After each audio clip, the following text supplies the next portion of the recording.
Hey guys, Toby Mathis here, and today we're going to go over the truth about gold, real estate, and stocks. Which one builds wealth faster? And look, I'm going to dive into the nitty-gritty, and we're going to do a comparison as if we invested over a period of time. I'm going to pick 1980 just because it's a cool year, and we're just going to say, hey, what if I invested $10,000 in each of these categories?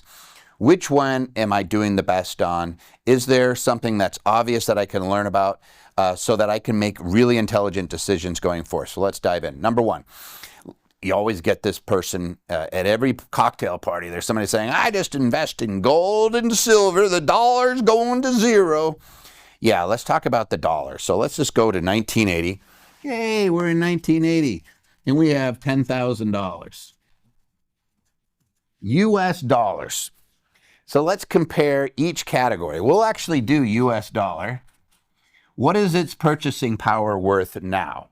It's literally declined just over 75% in purchasing power.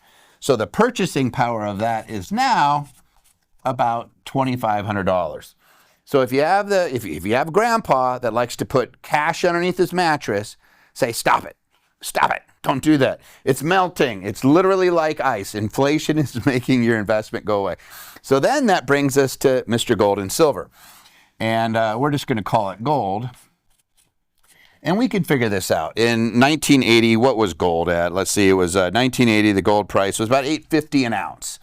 So if we had $10,000, I'm going to make this into 1,000, and then we'll add a zero to it, right? So $8.50 an ounce means that it would be about 1.18 ounces of gold per $1,000.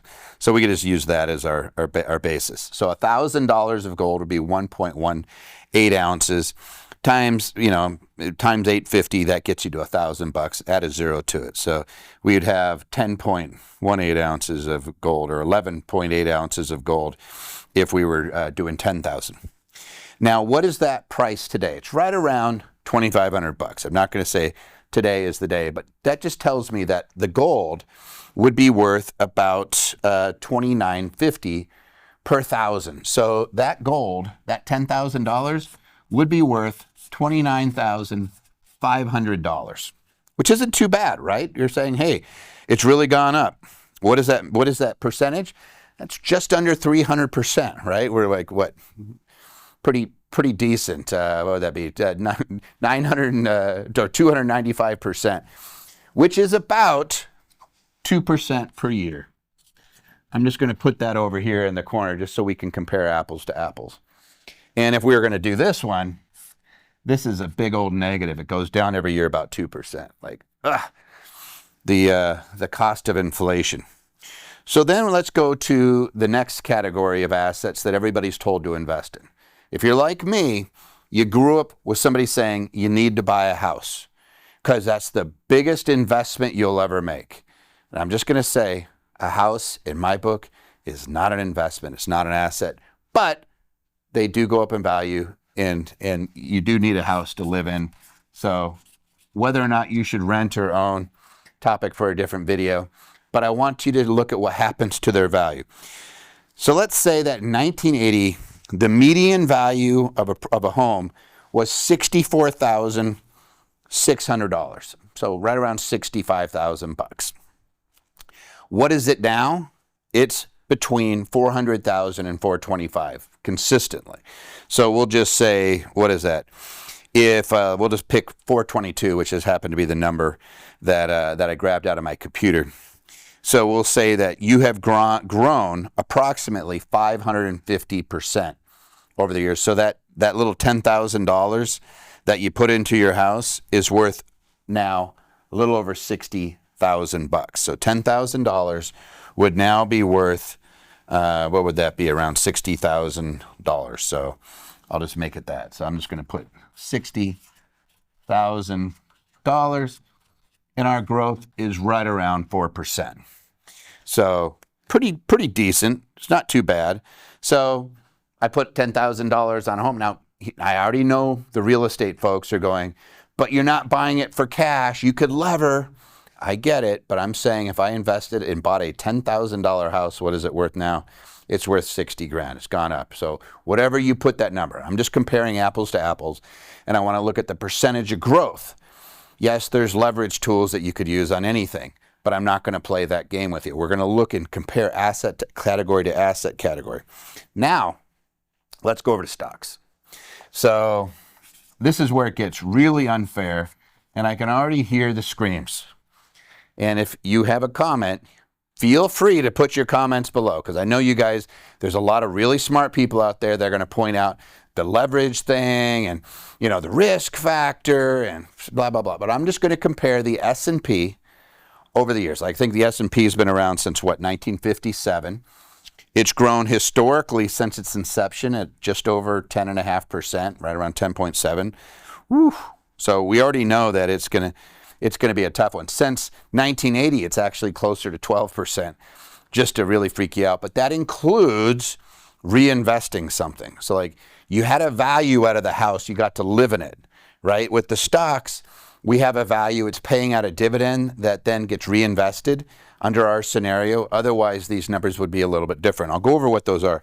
But a $10,000 investment in 1980 would now be worth, and I'm sorry, guys, to do this to you, about 1.25 million, right? That's when I go and I run all the calculations, it's over a 100x return. So the actual stats is 10% plus.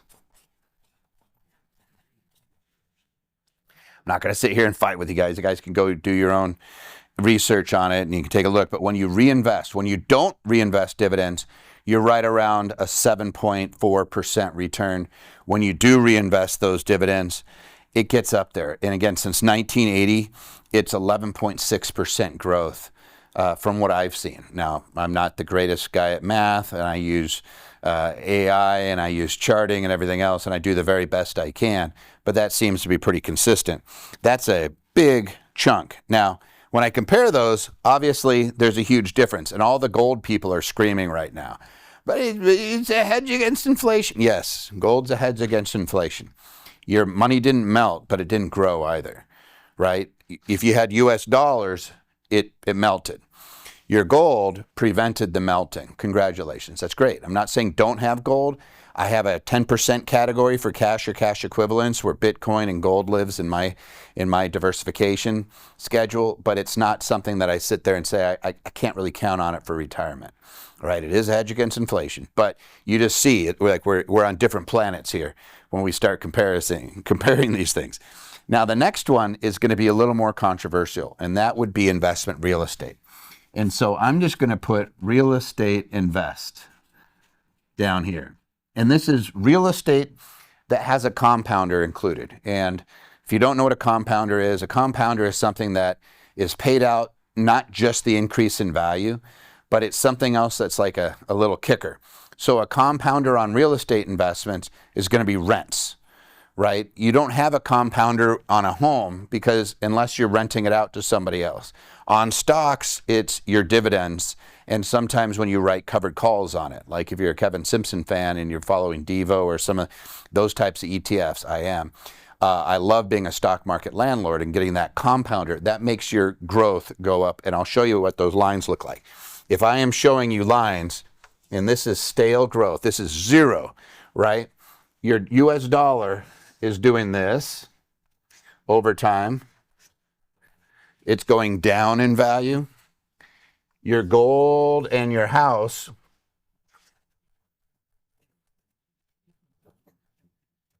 are going up like this. And a compounder goes like this. You get that exponential growth when you're doing compounders. If you're familiar with compound interest, this is what it looks like. That chart just goes bonkers, right? We want to have compounders in our investments, and this is the difference. So let's go back to what does a real estate investment look like. Now, I did it in two different ways. Number one, I went and I said, hey, what if I did like something that's been around that long, that is a real estate ETF, like Federal Realty Trust. If I invested Federal Realty Trust I'd be killing it. I'd be at 10 to 12% depending on the date and the category. I would be similar to my regular stock investments. And that's just a REIT is a type of security that owns real estate and has to pay out 90% of its income on an annual basis. REITs are fantastic. They're kicking it out. If you reinvest that dividend or the payment that comes out every year, then you're looking at really great growth. Now, the Federal Realty Trust paying out probably 3 to 4% a year in a dividend, plus it appreciates. And when you add those things together, you end up doing very, very well. But we're not going to talk about that. That'd be too simple. And a lot of the people are going to point out and say, that's really a stock. Okay. I call it a real estate equivalent because it's giving me exposure to that market. But let's just say the real estate investment. We have a house and it grows just like everybody else's house. It grows just like this. So we already know that our 10,000 is going to be at 60, right? Then we have to get rents. And what is a typical amount that we're going to get? Let's just say a 6 cap. I'm going to get the same growth. Rents grow at about that same rate, at about 4% a year. So together, we're going to end up in that 8 to 9% range. It's just under 9% when I add those things together. But we had rents the whole time. What if I reinvested that rent? Then that starts to make this look like stocks. That's when the real estate investment, these guys are really kind of close. But if I am just going to do rents and I'm going to look at, so let's just say my money's going to 6x on the value. So I'm just going to put these down here and it's about 60,000 plus my rents. When I add up my rents over that period of time, I think it was right around, at a 6 cap, it was right around 77,000. So if I added those two things up together, I don't know, 137,000. So that's and if I reinvested it, my rents, I think I'd be right around 400,000. I'm just going to say, I don't know. It's going to be similar to stocks if I just use it as an investment vehicle. Otherwise, I'm probably looking at about a 40x return. And I'm probably looking somewhere in the neighborhood of 8%. If I just did that, that's probably what I'm looking at.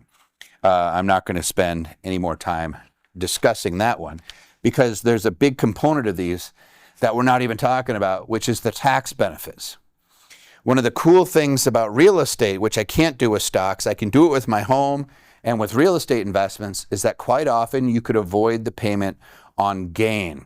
So that house may have gone up in value, but I could avoid the entire gain under two scenarios. Number one, I lived it in as my primary residence and I satisfy the requirements under Section 121, which is the capital gain exclusion section for selling a house. If I'm single, I can avoid up to $250,000 of capital gains. If I am married filing jointly, I can avoid up to $500,000.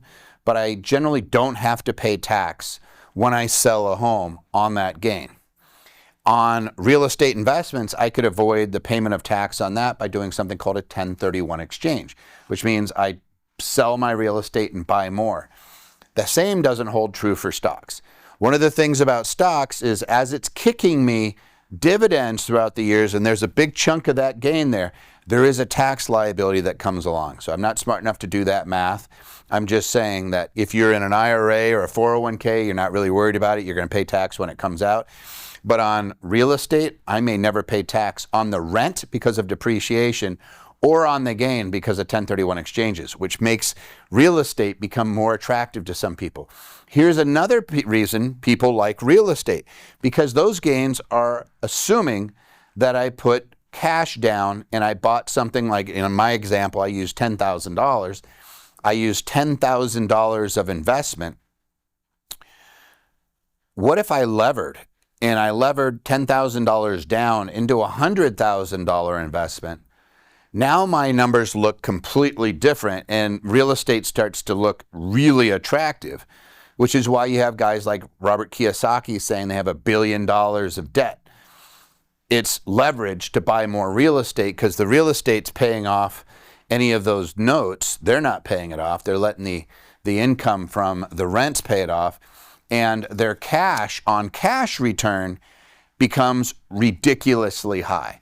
I've also seen this with some people who teach different investment strategies. They'll borrow from, let's say, a whole life policy or an indexed universal life. They'll borrow a HELOC. They'll take advances off of lines of credit. Sometimes they use 0% credit cards even, and they'll put it into something that is generating a return.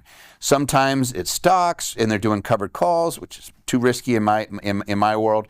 Other times they're doing notes. A lot of times they're doing things like Prosper or Ground Floor, where they're doing short-term notes where they're consistently making double-digit returns. My returns in Prosper and in Ground Floor in the last few years have been double-digit returns, 11+%. Generally speaking, you could say, hey, it's going to be above whatever the market is for interest. But what they'll do is they'll borrow something at a lower interest rate, let's say at 7%, and they're making 12%. And that 5% that they're making, when you actually net it out, you're looking at cash on cash return. You didn't invest any cash. You borrowed it from somebody else. And so the returns become even greater. You see that in real estate. You can see that in some other types of investments, typically not on stocks. People like to try to buy those on margin sometimes. I'm not a big fan because the stock market's just too volatile for me for that. But I get it, and there are those calculations. If you're an experienced investor, I leave that up to you. A lot of times they're saying, I would never invest my own money. I'm going to lever it. I'm going to use somebody else's. I get it. But if I'm comparing these guys, apples to apples, I want to look at a US dollar. What if I just put it into a checking account and save it? What if I put it into gold, throw silver in there as well, whatever? We can do these numbers. What if I put it in a home? Is that the best place for my money? How about stocks or real estate investments? It's not even close, guys. Like, if you're looking to make the most money over the long run, you gotta expose yourselves into these categories. That's why when I do my 30-30-30-10 diversification model, if you're not familiar, check out any number of videos, anything that looks like it's on infinity investing or passive investing. Check out my videos on that. Or better yet, I'll put a link to Infinity Investing, the book, and you can get a free book. And just go in there, and if you want that link, just write free book down below in the comments, or I'll post it in the show notes. But if you just put free book right now, just go right into the comments and just type in free book, we'll send you the link where you can get it for free. But you can learn how these diversifications work. We do 30-30-30-10, 30% in dividend producing stocks, something that's paying you profit every year. We do 30% of our investable assets in real estate or real estate equivalents, which could be a REIT, it could be single family, duplexes, whatever.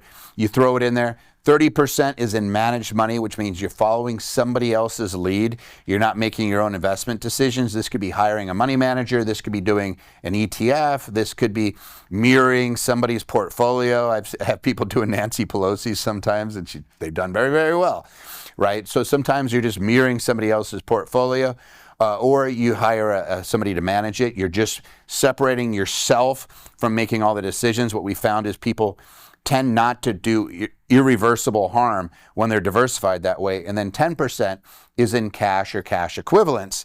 And that cash or cash equivalents is these guys up here, sometimes Bitcoin. At a minimum, put your money in savings. You're probably going to be better off doing a money market fund or a money market account with a brokerage account. Do something like that. If interest rates are high enough to where it's attractive to do CDs, you might be doing that.